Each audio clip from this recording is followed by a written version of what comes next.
show is sponsored by HiveMind CRM. It is more than just a CRM. It is a real estate and business mastermind that comes with an all-in-one CRM. You can have unlimited websites and users. You can call, text, RVM, and email all in one user interface. And you can set up custom automations for any type and multiple businesses. 65% of companies start using a CRM system within the first 5 years of business. Once implemented, the HiveMind will save you on marketing, give you more time, and make more money. One of our users had his first $100,000 month using our system in June. We want to see you automate and accelerate your business. Text us at 210-972-1842 for future meetings, and of course to get our $1 course on how to make more than 6 figures on one land deal. You can schedule your free demo today at hivemindcrm.io. Welcome to the Hive with Sales podcast. This is episode 225. Well, we have a special guest today. If you all are here today, that means you got the flyer, moved some marketing out there, and you're here today. So we appreciate you coming out today. And if you're listening to this later, I'm not live. Definitely appreciate you joining us. We do have a special guest today, Mr. Steve Trang. I met Steve Trang over 3 years ago for the first time, but I found him through the Real Estate Disruptors podcast. And it has been an amazing, interesting journey since then, since I met Mr. Steve Trang. But we might cover that, we might not. But appreciate everybody coming on. Here's Mr. Steve Trang. And of course, I have my partner, Anthony, as well as co-hosting. Boom. There you go. So how you doing today? Fellas? How you doing today, Steve? I'm doing great. I'm doing good. So we're going to hop right into it. Because we're not going to ask you what your backstory is, because everybody should know that. Like, you've been doing this for a long time. There's another video and other videos like that. So we're going to skip right over the fluff. What does your business look like today is the number one question. I guess the question, right? At a high level, we got multiple businesses going on, right? So we got, we just shut down our brokerage last month. So we do have our title company still. I'm still a licensed realtor, right? So we moved everyone in a brokerage over to Real. We have a wholesale company. We have our education company. We are starting up our media company. Started a Certainty company, which revolves a lot around blockchain. So when you say what does my business look like today, I mean, we have an army and they're all conquering their own different sections. That's amazing, man. Yeah. I think that's kind of what I was interested in this question is because we want to know what your real estate company looks like today at this point. Because I imagine, with the amount of lead flow, deal flow that you have, first of all, how do you onboard, a heavy amount of deal flow? And then how are you structured as far as is it just like a typical brokerage? I know you said you moved everybody over to Real. So if you want to talk about that, that's amazing. I've been watching that business model for a while. Talking about the brokerage, the traditional side? I mean, the traditional side, it's not what it used to be. Back a few years ago, we used to do like 100 deals a year. But these days, I mean, it's slowed down quite a bit. I mean, I'd be shocked if I was doing more than 15 deals a year. And the deals we're doing are straight like referral or like coming from our leads, right? Our cash, calling for cash offers. So I'll probably say it's around 15 deals. It's not as sexy as it once was because it's not been a focus. It's been kind of like whatever fell into place is kind of what goes over there. And so what is it now? A lot of investor type deals? No, it's predominantly still motivated sellers, not as distressed, but people that, want to sell their house, but they don't want a cash offer. And one of the ways we'll pivot is to a listing. So, if it goes that direction, we pivot to a listing agent, have them list it as listed for us. Mm-hmm. What's really cool is that you've kind of pivoted out of real estate. So you're kind of not doing real estate anymore. It's a side job, but that's kind of my entrepreneurship. It kind of goes in different directions and it flowers, Yeah, I mean, for a long time, I kind of knew I wasn't ever really passionate about real estate. Right? I was really passionate about what I could do with real estate. I look at real estate like a vehicle for entrepreneurship.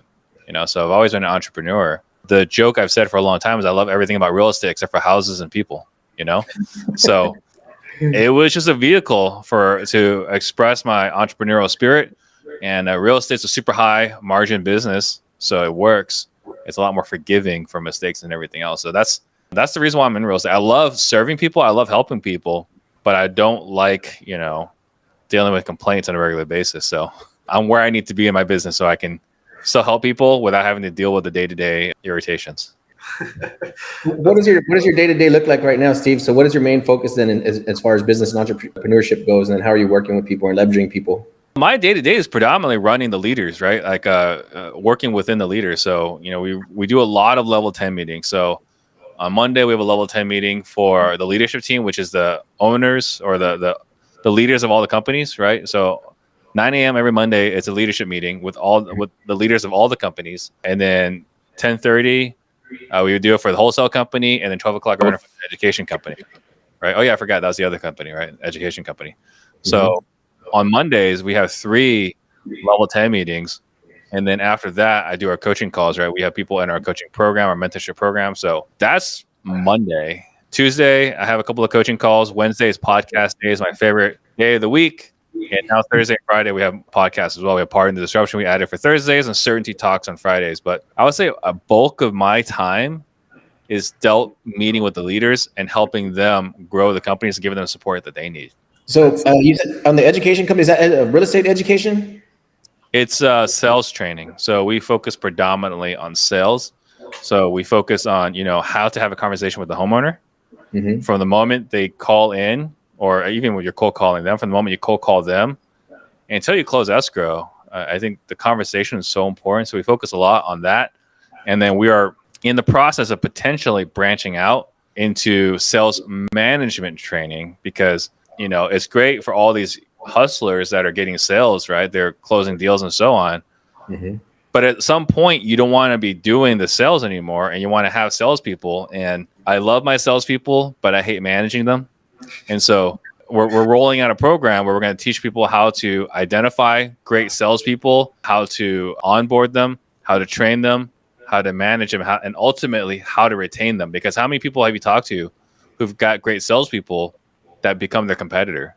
So that's something that we're looking to grow into. Can you tell us a little bit about that? Like, I don't know if you care to share the cost right now. What does somebody get? Is it regular meetings? Is it hourly? Is it like modules? Do they kind of like go through themselves or weekly meetings? So right now at a very high level, because we're still kind of like feeling this out. So at a very, very high level, because we haven't talked about it publicly, right? I posted about it on Facebook like 3 weeks ago, and that's like the only thing I talked about it. So at a very high level, they'll be coming to one of our live events in my office in Tempe, Arizona. And then from there, they're going to be meeting with us at least twice a month in a group setting for probably 6 months, because we're going to be talking about, again, like how to find how to be able to clearly articulate your company's purpose, but then also how to identify their purpose, what keeps them motivated, how to keep them geared towards hitting their metrics. Because a lot of times when I have to say, Daniel, why aren't you hitting your numbers? It's like very odd, uncomfortable conversation. Yeah. But if we can just modify, it's like, hey, Daniel, I remember when we first met, it was really important to you. I mean, this is going to be personal here. It's like, hey, Dan, I remember when we first met, it was really important to you to get out of your trucking business, right? I know you've got some credit card debt and you want to be able to, your wife is expecting, you want to eventually have a bigger family. And these are all things you said you wanted to do. And so like, what do we need to do for you to hit these metrics, or what do we need to do so that you can hit those goals financially? And in knowing that, like, what do we need to do on a daily basis, weekly basis for you to hit that? And then the conversation will be like, hey, Daniel, like, when we first met at the interview, you were saying these are things that are important to you. Like, are these things still important to you? What hurdles can I lift out of your way so that you can be able to consistently hit these metrics so that you can hit your goals? So, those kinds of things, helping people build out a robust sales training program or enjoy a robust sales training program so that they can run a sales organization that's not reliant on them, which is kind of what we all run into accidentally. I think that's what a lot of people miss in this business, especially in real estate, is like you get good at it on your own. Then you figure out, hey, I'm going to run out of time, right? If I don't start like bringing on some help, and then you bring on the help, like you said, and then you end up training your competition, and then it whittles down again, and then you start over again. So it's like, it's a turnstile, right? Like having a sales team is a turnstile. And if we could at least slow down the turnstile, instead of getting 6 months out of a person, get 2 years out of a person, and we don't regret them leaving, right? Like that's cool. We've taught them a valuable skill and they're going off to do amazing things. It's just, if we can get 24 months out of them instead of 6 months out of them, like what would our business look like? Yeah. It's a weird concept, but you got to hold on and keep the sales trainers. Even 2 years, that's such a good thing. I actually have a code. If anybody's interested in this, you can actually text 210-972-1842. Just text Disruptors if you're interested in that. I put it in the chat. There it is. Look at that. Text Disruptors. So I made an automation for that. But I kind of want to pivot into the podcast. What has been the biggest value you have received from doing the podcast for so long? So it's been like 3 years now or 4 years this podcast. It's been more than 4 years. I would say the biggest thing is probably the disproportionate credibility. I get way more credit than I think I deserve. If I can compare it, it's kind of like if you were a published author in the 80s or you were like a best-selling author in the 90s, people are like, oh my God, we got to get this person, right? So now having a podcast that, ranks well within iTunes, depending on the week, we're in top 20. So I think having that gives us a lot of credibility, credit, and, people want to do business with us, collaborate with us. I have a lot of opportunities that I have a really hard time saying no to. I do, because of all the opportunities that come along. So I think we get a lot of undue credit, undeserved credit, but I'm not going to reject it, right? I mean, it's like you put in the work for 5 years, Yeah. So we get the benefit of it. I'm going to take advantage of it, but I do feel like it's probably more credit than I deserve. It was Daniel's idea for us to start doing a podcast, and I tried to avoid it because I didn't want more meetings. But he talked me into it, and now we've been running with it, and I kind of get some of that same effect now. As people are bringing us stuff and sharing things with us that maybe that they otherwise wouldn't share, or people meet you and then they feel like they already know you, right? Because they've been binge watching your videos, like I binge watched yours. So that is pretty cool, man. That has been exciting. Yeah, you get that top of mind consciousness at all times. Very nice. Man. I know recently, and it's probably been a couple months now, but you said you hit 1 million downloads. Has that hit 2 million yet? Because I know it snowballs really quick. We haven't, but we're at 80. We just passed 80,000 downloads a month. So like last week I posted, like, hey, we finally cracked 70,000. We just cracked 80,000 downloads a month, And so I don't know if we're at 2 million yet, but I do know we're at 2 million views on YouTube. We just passed that recently. So yeah, I mean, it's just, I don't know what's going on, but people are more interested in our content right now than ever before. I don't know if it's because of the way the algorithms have changed. Maybe we've changed our thumbnails, our titles. But I think one of the things that's helped a lot is that because we've got a wide spectrum of content, the things that are popping right now are like Leon Johnson's creative finance episode, investor lift, brewer method. So like tools that are really necessary to survive today. People are watching that because it's more relevant today. So even though we recorded it a long time ago, those episodes are popping right now. And I think because people are freaking out and trying to figure out other disposition strategies. So I really want to get your opinion on this. So I've seen so many people blow up just by creating content. So I kind of made this quote is that you build your infamy off the content you produce. What's your opinion on that statement right there? Because I think like it's so pivotal on the just producing content, because there's always people there to consume in general. Yeah, I think that's probably the single most important activity of everything else we do. For a long time, prospecting was the single most important activity, right? How long I was on the phones, calling people, following up. So prospecting, and then followed up with running sales appointments, right? Whether it's a buyer appointment, seller appointment, whatever, but running appointments, these are income generating activities. And those are the most valuable use of our time. Today, the single best use of my time is creating content. And again, I have all these companies, and all these companies are fed as a byproduct of all the content we create. So I think that if anyone is opposed to creating content, that's fine. Just know that you're leaving a lot on the table. And it doesn't have to be money, right? You could be leaving options on the table. You could be leaving opportunity costs. You could be leaving relationships. There are a lot of things that happen because we're regularly creating content that may not happen. I mean, right now, it's not official yet, but we're kind of on the way of maybe being on the Rich Dad Poor Dad podcast, right? Ooh. Like that definitely doesn't happen if we're not creating content. So, the doors it opens and everything else is just, why would you not do it? If you know without a doubt, it's going to create more opportunity for you in your life. Why would you not do that? Really quick about Rich Dad Poor Dad. We actually met Rich Dad Latino, so we're trying to go the Spanish route. We're going the same direction. Who's that? Me and Anthony. We're both Spanish speakers. I know, but who's Rich Dad Anthony? Who's Rich Dad Latino? Ruben Mata. So I actually met him here in LA. He lives here in LA. And we're trying to do more. We're trying to create more content in Spanish. And that's the angle we're trying to push towards this year and next year, is starting to That's awesome. Real estate content in Spanish. That's very cool. Go ahead, Anthony. Sorry. I just wanted to interject right there. Hey, so what kind of opportunities have arisen? Like, how do you quantify it? Like you said, it leads to a lot of opportunities. I guess lots of notoriety, but what's the most quantifiable, I guess, thing that you can measure, like based on the content you're producing. So where's the value of it? Where's the return? What are you seeing the most of? I mean, you guys have a service, right? You guys have a CRM, have a sales training program, right? I mean, I have a lot of students. I have a lot of people. I mean, Daniel came through our mentorship at one point, right? Mm-hmm. So I would say you can directly track revenue that may not have come if not for social media. Just created a whale club 2 months ago, and this for me, it could potentially be my single biggest lever. We're trying to start a $10 million fund in the blockchain world, right? But using that, we are trying to be notorious, right? You're saying infamous for the people that are talking blockchain and real estate. Mm-hmm. And that conversation doesn't happen, again, if I'm not creating content around blockchain and real estate. There's other people talking about blockchain and real estate. I'm not the only one. Yeah. But because I'm one of them, I am uniquely blessed to have some opportunities that have been open for me that literally cost me nothing to get involved. And it's just nothing but upside. I'm talking like ridiculous upside at no risk. Can you talk about that company a little bit, or what the business model looks like, or not yet? Is it too early? That one, it's just we got a 506, I want to say 506C, Reg D.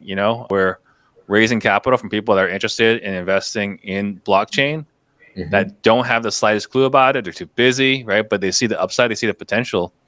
And anyone that want to invest in that, they can, park money with us. They have to be an accredited investor, right? We're not taking people that, 2,000, 5,000, whatever. But if you're an accredited investor and you are comfortable investing 100,000 with us, then what we're going to do is we're going to invest it and we're going to triple your money.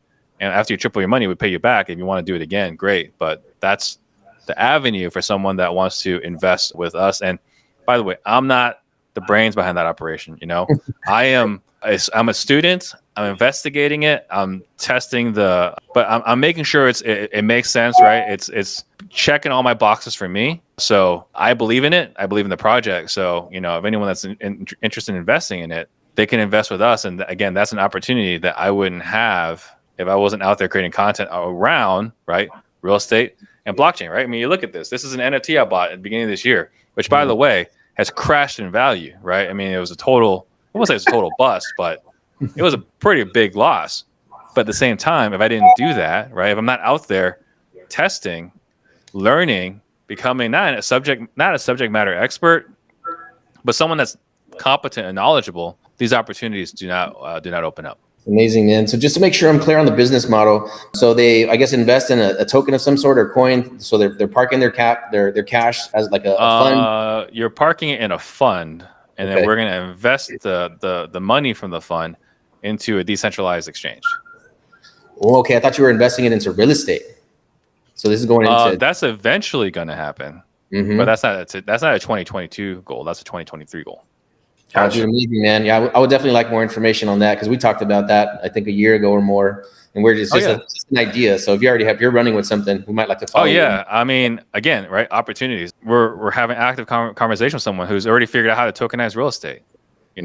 They've already, not only have they figured out how to do it, they've gotten it past the SEC, they've gotten it past FINRA, right? They've gone through legal. So like everyone's talking about, hey, wouldn't it be cool if we tokenized real estate? It's been done, right? Yeah. But I'm having conversations with these guys again because I did this thing, which again was not a great investment, but was an opportunity for me to learn a lot. And because I'm out there learning it, applying it, talking about it, these doors open. So again, these doors don't open if I am quietly doing it. But I'm doing it, creating content around it. I get some mockery from it, which is fine because I got super thick skin. So I don't mind if people are laughing at me, right? Because again, I recognize the opportunities that lie ahead. One of the biggest things that I like about what you said is that it's you're like, I lost on this one. It was a bad deal, but other opportunity presented itself where I'm really gonna make money on it. But a lot of people are afraid to lose money on certain things. I'm like, man, sometimes you gotta bet all in. Money comes and goes. You gotta make some changes. So this NFT right here, right? I bought it for $142,000, right? That's what I bought it for earlier this year. I could probably sell it today for like 18,000, maybe. I don't know. It's somewhere around there, right? But I knew when I bought it that I didn't care if I lost all of it because the relationships, the experiences, the opportunities was going to pay for itself. So I was already bought in the blockchain before I bought this thing, right? So if I buy this and it break even, then I'm ahead, right? Like that was my mindset going into it. This is a loss I was ready to accept to learn about it, for an opportunity to create content, to be not a thought leader, because I'm not a thought leader, but someone that's just creating content around it. You just never know what's going to happen. And like I said, right now, I'm in active conversations with guys that already figured out how to tokenize real estate. I'm a partner in a fund. Like it's just ridiculous, these opportunities that are available to us. That's amazing, man. It sounds like you're heading in a direction that we just dreamed of. So yeah, we would definitely like to probably follow you in there. Can you give out the name or any of that stuff yet, or are you not ready for release yet? For the fund, there's an actual quality name for it, but we're just calling it the Whale Club. Like that. You go to blockchainwhales.com. You'll find out more about it. So Whale Club for that. And then as far as the tokenization, we're in negotiations with that company to figure out how we're going to work together. Okay. Cool, man. Super interested in that space. Yeah, we thought we were going to be the ones that create it, but why reinvent the wheel? We're so far behind. Like when I started talking to them about what they figured out, and like the fact that not only have they gotten past legal, but they've gotten past the SEC. Okay, like they are far ahead of us. Yeah, it sounds like a couple $100,000 and a couple years ahead. Yep.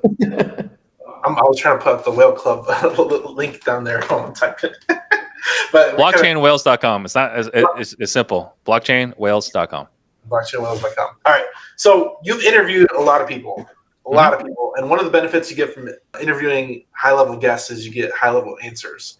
So can you think of the top 3 lessons you learned from your high-level guests that we can condense in this episode? Because that's the benefit of bringing somebody's interviewed somebody. That many top 3 lessons I learned from the guests, or top 3 like observations by interviewing these people? Both. I mean, that's both good answers. All right. So top 3 lessons, I would say probably from Leon Johnson. One thing he talked about is everyone that when they retire, and he's like 60 plus, if not 70 plus, their regret is they didn't hold on to more properties. Everyone that's at the tail end of their career is like, man, if I just held on to all those properties for the last 30, 40, 50 years, where would I be? Right. So I would say from that, and it sounds really simple, right? Like I wish I could do that today, but if you really wanted to, you could probably find a way to keep a few more of your properties. So I would say that's probably one. Number 2, Haim, he talks about, he's very clear on his purpose. We all get into this business to spend more time with our family. Yeah. And then the first thing we do when we get into the business is stop spending time with our family. So he's very clear, right, on why he got into the business, and he's very intentional. Like he gets to pick up his kids every day after school. Like how many of us said we want to spend more time with our families, but are actually picking up our kids after school? So that's number 2. Let's see. Number 3. I would say probably just the power of collaboration. It might sound like, man, Steve's got 7 businesses. He's in a really good spot. But you got Ryan Pineda, right? Who's been on my show multiple times. He's in a much better spot. So I think the power of collaboration, partnerships, and making sure you're creating the relationships with the right people. And I think Ryan has done that better than anybody else. He's got all these businesses. He's got partners on all these businesses, right? I have all these businesses, but I don't really have partners in all these businesses.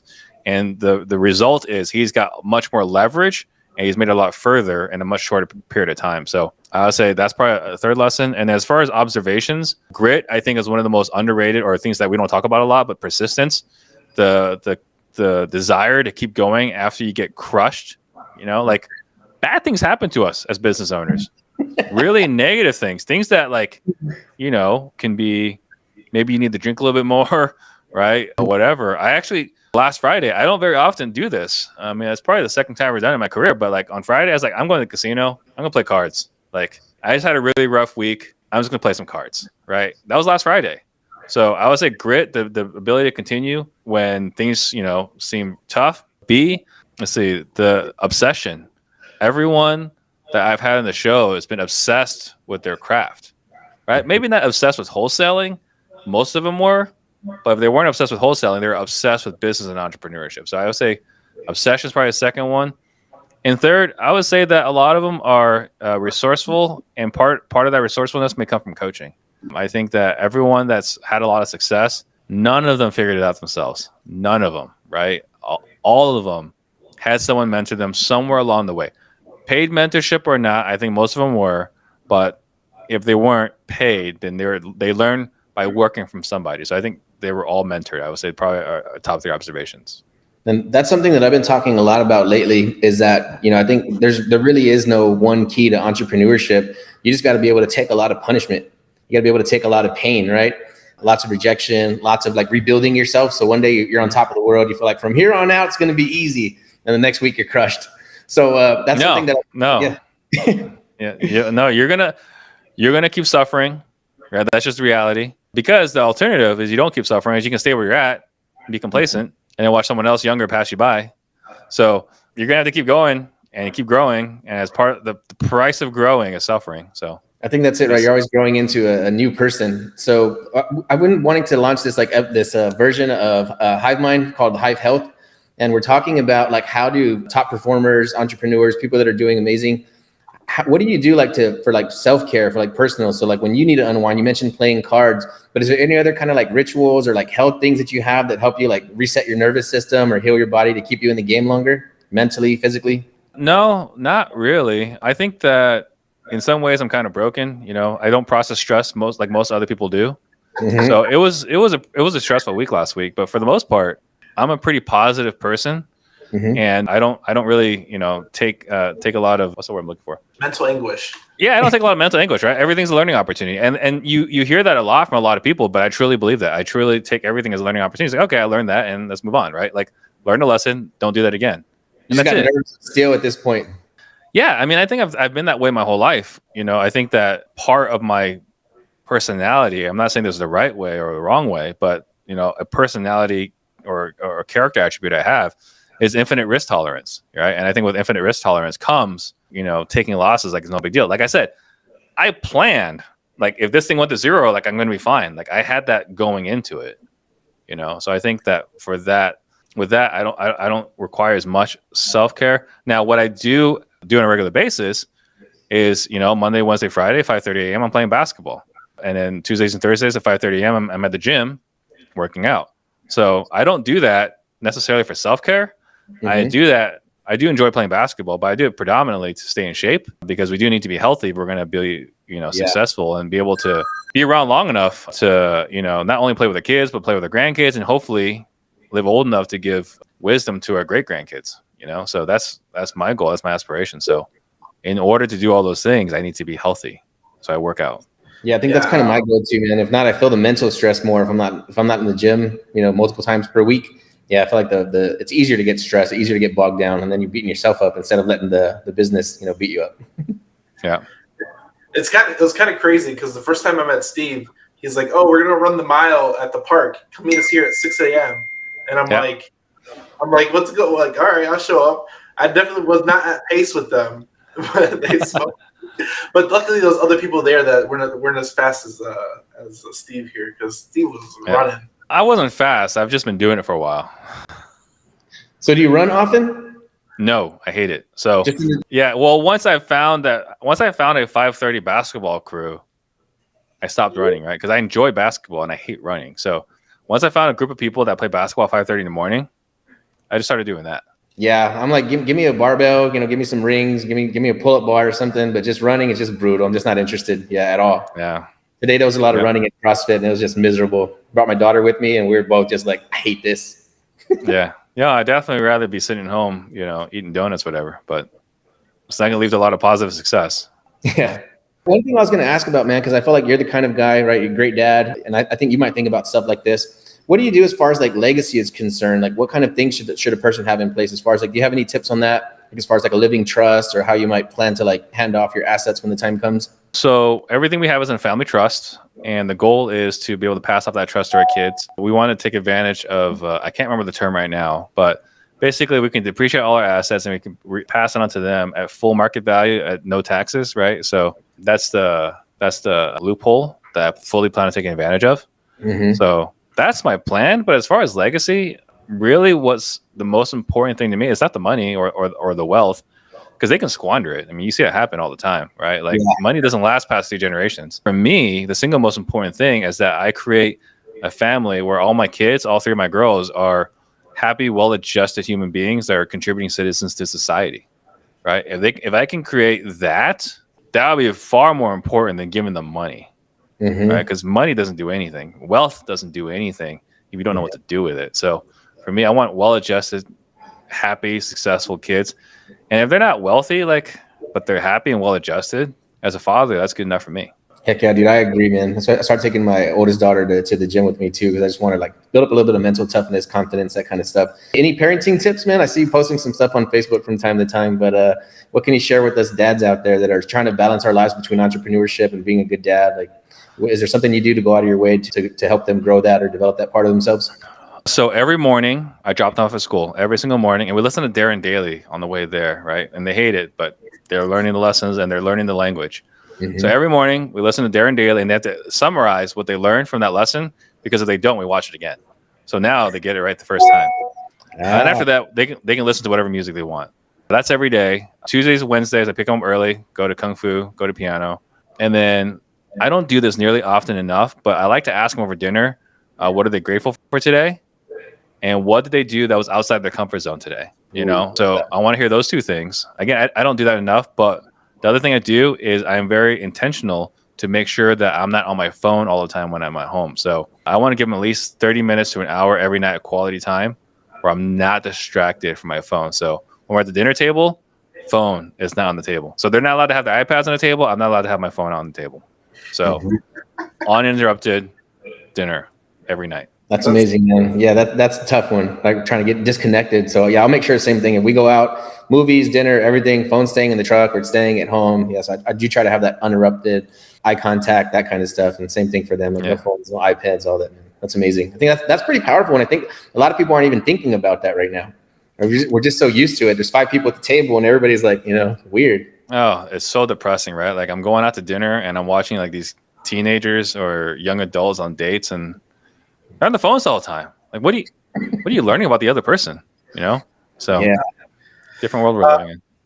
What is a quote that you resonate with? The one I love the most still is Zig Ziglar. The one I live by is, you can have anything in life you want so long as you help enough other people get in life what they want. That one for me, for business. And another one, I actually just talked to my daughter about this the other day, was Henry Ford, right? Like the man who believes he can, the man who believes he can't are both right. So I have a mind of infinite possibilities, so I have infinite options. The guys that are victims, well, they're going to keep getting victimized. Mm-hmm. That's just the story of life. So I think that one probably more relevant today than before.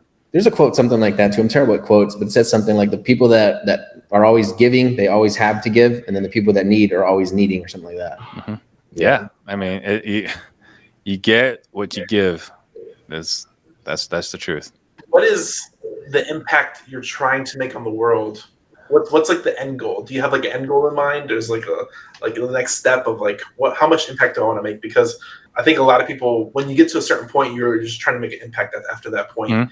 And what's that? Is it like a step of like, hey, if I make this much impact, we're doing certain things that are just like immeasurable to you in your opinion? I don't think you can quantify it, really. I mean, I put out there 100 millionaires, and I'm pretty confident that we've created 100 millionaires. We've only been able to validate 11 because we require people to prove that they're a millionaire before giving them the plaques. But for me, so my history, right? Like my grandparents fled China because of communism, right? Like that was a real thing. And then they fled to Vietnam, and my parents fled Vietnam because of communism, right? And so for me, I am a red-blooded capitalist, right? I'm an entrepreneur through and through. Amen. I'm all about results. And so for me, one thing I want to do is create another generation, right? Or support another generation of entrepreneurs, people that don't fit in the regular, school criteria and so on. Like they want to live a life where it's on their terms. And so for me, I want to create a vision, a path for entrepreneurship, because my family has experienced what socialism does twice, right? So I am very anti-socialist. I am very much a red-blooded capitalist.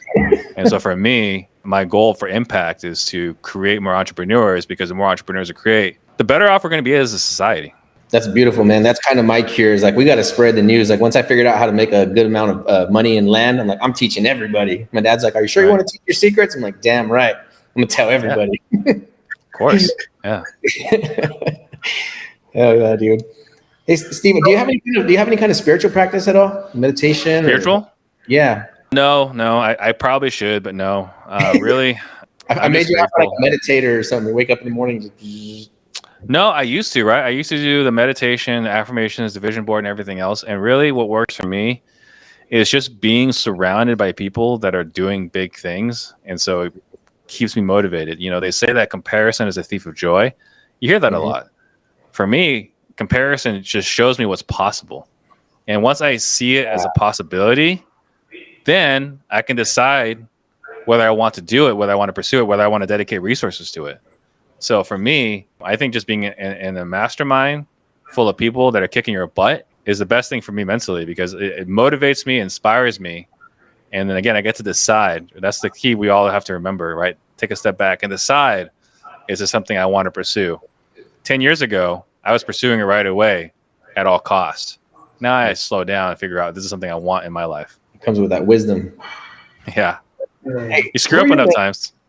What's that? You screw up enough times. Yeah, that's what it is. I said I'm not smarter than anybody. I just hit my head on more stuff than everybody else. Yep. Yeah, that's that old Buddhist saying, right? Or Shaolin monk saying, is that it's not that I'm better than you, it's just I failed more than you. I failed more than you tried. Yeah, that's what I feel like. I failed at so many businesses and so many things, man. My friends used to make fun of me. They're like, you fail at everything. You always try something. You're always trying to get rich quick. And I'm like, I'm just relentless. I wasn't trying to get rich quick. I'm just like, I'm just never going to give up. Like you said, like you only need one to pop. You only need one to pop. It's got to be right once. Mm-hmm. Yeah. Hey. So I think we have this question. So what is something that you would tell your younger self when you started entrepreneurship to kind of that you struggled with early on, that you're like, man, I was stupid for doing that, but I'm glad I kind of fell forward. Like, what's a shortcut you can give or tell yourself to maybe collaborate sooner? I don't know. Start a podcast sooner. Yeah, I mean, I would say probably this isn't the most helpful answer, but I wish I was better at understanding how to use other people's money. Because when I started in 2007, this is when the market was going down, right? And I met a bunch of hard money lenders who were lending at 18%. And what did I do, right? Because I'm really smart and everything else. I completely dismissed it. I was like, 18%? No one's stupid enough to borrow money 18%, right? If I had the wherewithal to understand how to use other people's money, I could have bought a lot of real estate at that time, because there were a lot of houses that were going for $50,000 that are now worth $300,000, $400,000, $500,000, right? So like, if I just had the wherewithal to understand that borrowing 18% is not a stupid decision, right? Because I'm too focused on the percentage versus the cash flow principle. Like if I buy a house for $30,000 at 18%, that's $300. No, that's $450 a month. But I can rent it for $600 a month. Like, how ridiculously dumb was I? But back then, it was a stupid financial decision to borrow 18%, so I dismissed it entirely. And man, who knows where I'd be right now? Wow, yeah, just buying free real estate with other people's money all day, every day. Yeah. I'm just getting to that point myself right now where more people are starting to offer us more capital. So this is like we have more capital than deals right now. So we're trying to get better at deal finding, opportunity finding. Do you have any advice or tips for people right now in today's market? You know, we're heading into uncertain waters right now. You've already been through this before, it looks like, sounds like. Yeah, I think that the key here is to not try to figure out yourself. I think the key here is surround yourself with the right people. I've been through one of these, but I haven't been through two of these, right? And so Eddie Speed is someone I look up to, and you know, he and I are potentially collaborating, right? He's been through like 3 or 4 of these. Ooh. Right? So I think you don't have to do this alone, right? Find someone that's done it. I'm not going to say the old thing, right? Well, go and find them and add value, because I think adding value is one of those things that everyone says, but it's cliche now. Yeah. It's, how do I put it? It's not enough, right? If I say, hey, Anthony, how can I add value to you? Hey, Daniel, how can I add value to you? Not really helpful, right? But if I say, hey, Daniel, you know, or Anthony, I just heard you say you do the land. It's like, hey, Anthony, I've got this parcel of land just outside of Bakersfield. Would you be interested in taking a look at it? Yes. You're calling me back, right? I'm adding value here because I know what you're looking for, right? So if I know what you're looking for, then I can go see if I can add value for you versus, hey, Anthony, how can I add value to you? Like, I don't know. So that's a great distinction. Yeah. Knowing what the person wants in the first place instead of saying, hey, I'm just offering help. Like, well, what specifically? What area? Right. I like that, man. That's dope. So you talked about connecting with the right people. You talked about mentorship, being in masterminds. Who are your mentors right now? Yeah, I got a lot right now. I mean, Eric Brewer, great friend, mentor. He's helped me out of some difficult situations, like talking things through. Gary Harper, I think everyone knows who he is. Larry Yash, that's a Navy SEAL. He's coaching my whole team on leadership. Dan Nicholson, Nick Peterson, Paul Sparks. These are all the guys that are my partners in the fund. Right? These guys are super smart on certainty. Let's see what else there is. And really, I would say the leaders of my organization, because they really surprised me of how much they've grown and stepped up, and like they provide really valuable input. You know, I'm trying to lead the company, but they're leaders in their own right that they don't really need me anymore, which is pretty cool. So I would say my team as well. That's amazing, man. Oh, go ahead, Daniel. What? I was going to say, empowering your leaders. A lot of people think that, like, oh, nobody does it as bad as me, as good as I do. But you got to empower your leaders just to step back and let them flourish and grow and mess up and learn their way through it. I mean, my goal is to be irrelevant, right? If I could just spend all day creating content, right, then I could just do the lead gen stuff, and they can just run it without me. Like, how powerful would we be if they didn't need me at all, and all I could do was just do the single one most important prospecting activity, which is creating content. If I could do that all day, and they could run the company smoothly, how far could we go? I think the opportunities are boundless. Yeah, that's about where my office is right now. I have my sister as my main admin. Then I have Elizabeth. She's like my number one acquisitions person. And then my guy Evan here, he's like super at numbers like Daniel is. So they really only bring me for like high level negotiations, creative stuff, you know, those kinds of things. So I'm like trying to extract myself. I just need to teach them just a little bit more. Well, I think the question is, right, is not teach them a little bit more. So how can they learn a little bit more? Right. Well, I feel like they're going to pass me up sooner or later. Yeah. Well, that's great, though. Like, I used to be afraid of that, but that's great, right? So if you have to teach them, right, they're going to keep relying on you. But if they can figure out how to do this without you, right, you can ask the questions, you can provide the input, but if they can do this, figure it out more, and you become irrelevant, then life is great. So one thing I saw on Twitter the other day is that a great teacher is when the student passes you up because they've taught them all their knowledge and they were able to build upon that and surpass them because that means they're a great teacher.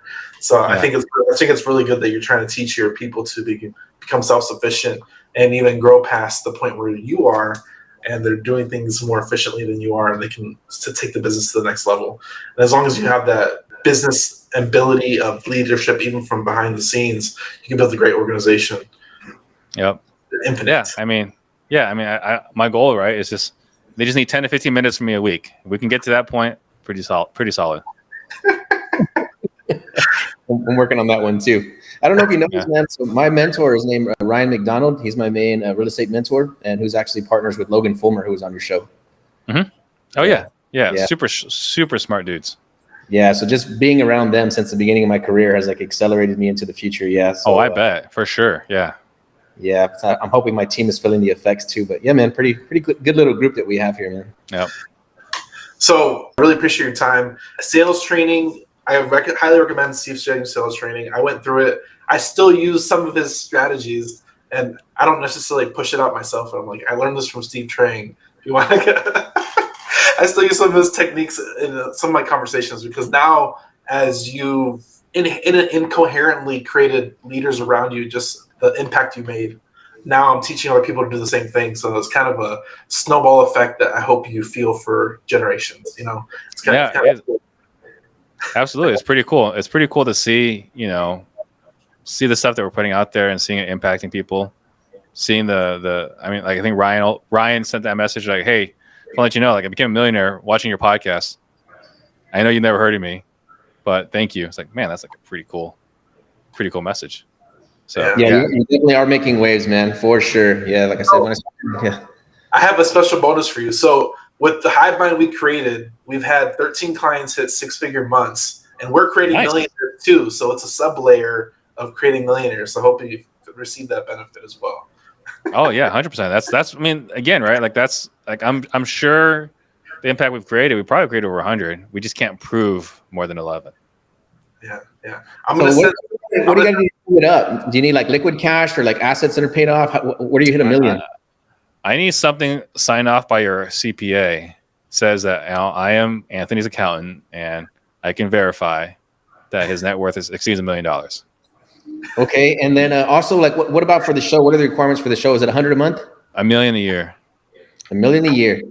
Okay, cool, man. We're coming for you. I think we'll be ready for you by next year. Perfect. I would love it. I would love to see that. We And I might, hit, want we might hit 1 million this year in HiveMind. Yeah, HiveMind's That's about to do $1 phenomenal. million in revenue. Yeah, just on the software. That's incredible. Good job, guys. We want our plaque, bro. We want our plaque. It's not going to have my name or Daniel's name. It's going to say HiveMind on it. It's got to be individual. I'm sorry. Yeah. Individual. I guess next year then. All right, dude, we appreciate you, man. This was awesome. I think it's cool to take a deeper dive with you because a lot of like stuff you hear about real estate on these conversations. So to get a little bit better snapshot of who you are as a person, man, we super appreciate you, man. This was really fun. Yeah, it's my pleasure. Thank you guys for having me. I appreciate it. I think hopefully, the people that are watching are getting value from it. And I know I'm not the most exciting person on the planet, but hopefully I can get you guys, have a different perspective on some ideas. You're changing the world, man. You're changing a lot of lives. Yeah, we appreciate you. We Thank you, appreciate it. Thanks for coming on. I hope you all enjoyed the episode. Please go like, subscribe, check it out on the channels. Check out the Real Estate Disruptors podcast on all platforms too. And if you're interested in Steve's sales training, you can text 210-972-1842. Just text Disruptors. Definitely check it out. We appreciate you, Steve. Thanks to everybody listening. Have a great day, guys. Thank you. The show is sponsored by The List Guys. Do you need more leads in your local or virtual market? 1 in 10 small businesses don't invest in any kind of marketing. The List Guys have over 35 plus list types to choose from, and you can mix and match any list or criteria. We also use the skip trace list and provide up to 7 numbers and email addresses. Every list you purchase will be scrubbed against previous purchases. The List Guys are here to save you time. Contact the List Guys today at www.onelistguys.com. That's www.1listguys.com.